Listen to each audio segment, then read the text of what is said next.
6 orang terduga obstruction of justice. Ya, di luar Irjen. Inspektorat Khusus atau Irsus Polri menyatakan ada 35 polisi yang telah diduga melanggar etik dalam kasus pembunuhan terhadap Brigadir J. Terdapat 7 polisi yang telah ditetapkan sebagai tersangka, kini difokuskan pada pelaksanaan sidang kode etik dan profesi Polri.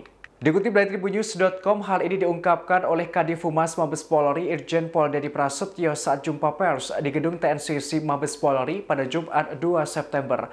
Ketujuh polisi yang ditetapkan sebagai tersangka itu sudah termasuk Ferdi Sambo. Sebagaimana diketahui, selain memerintahkan menembak, Sambo juga menyusun skenario kematian Brigadir J dan melakukan pelanggaran etik. Adapun 35 polisi itu telah melakukan pelanggaran etik berupa obstruction of justice atau menghalangi penyidikan. Untuk 28 polisi lainnya juga akan menjalani persidangan etik. Dedi menerangkan, kini proses persidangan etik tengah dilakukan untuk menentukan status hukum 7 tersangka. Ketujuh orang itu adalah Ferdi Sambo, Brigjen Hendra Kurniawan, Kombes Agus Nurpatria, AKBP Arif Rahman, Kompol Bayhuni Wibowo, Kompol Cuk Putranto, dan AKP Irfan Widianto.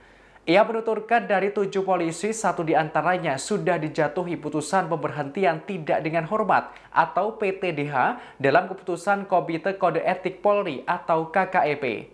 Personel yang dijatuhi sanksi tersebut adalah Kompol Cuk Putranto. Kompol Cuk merupakan mantan PS Kasubag Audit Baga Ketika Rowaprov Divisi Propam Polri. Dalam keputusan KKEP itu, Kompol Cuk dikenai pasal 13 ayat 1 PP nomor 1 tahun 2003 tentang pemberhentian anggota Polri, junto pasal 10 ayat 1 huruf F dan ayat 2 huruf H Peraturan Kepolisian Republik Indonesia nomor 7 tahun 2022 tentang Kode Etik Profesi dan Komisi Etik Polri. Dedi menerangkan Kompol Cuk dikenai sanksi administrasi yang pertama, yakni berupa penempatan dalam tempat khusus atau patsus selama 24 hari dari tanggal 5 hingga 29 Agustus 2022 di ruangan patsus Biro Provos Polri.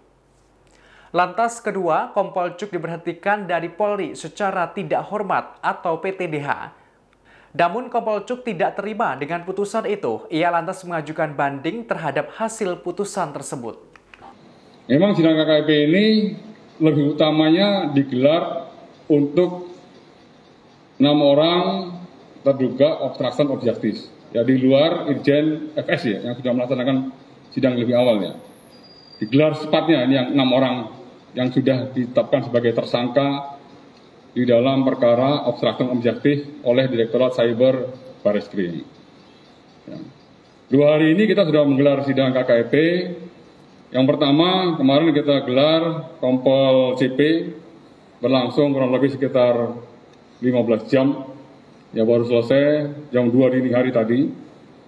Ya, kemudian untuk saksi yang diperiksa terkait menyangkut masalah Kompol CP, ada 9 orang. Sidang Komisi Kode Etik dipimpin oleh Bintang 2, ya, dan ada beberapa anggotanya, memutuskan ya secara kolektif kolegial ya pelanggaran terkait menyangkut masalah pasal 13 ayat 1 PP nomor 1 tahun 2003 ya tentang pemberhentian anggota Polri junto pasal 10 ayat 1 huruf F, pasal 10 ayat 2 huruf H Peraturan Kepolisian Republik Indonesia nomor 7 tahun 2022 tentang Kode Etik Profesi dan Komisi Etik Polri. Demikian Tribunnews Update kali ini, nantikan informasi terbaru lainnya hanya di kanal YouTube Tribunnews. Terima kasih sudah nonton, jangan lupa like, subscribe, dan share ya!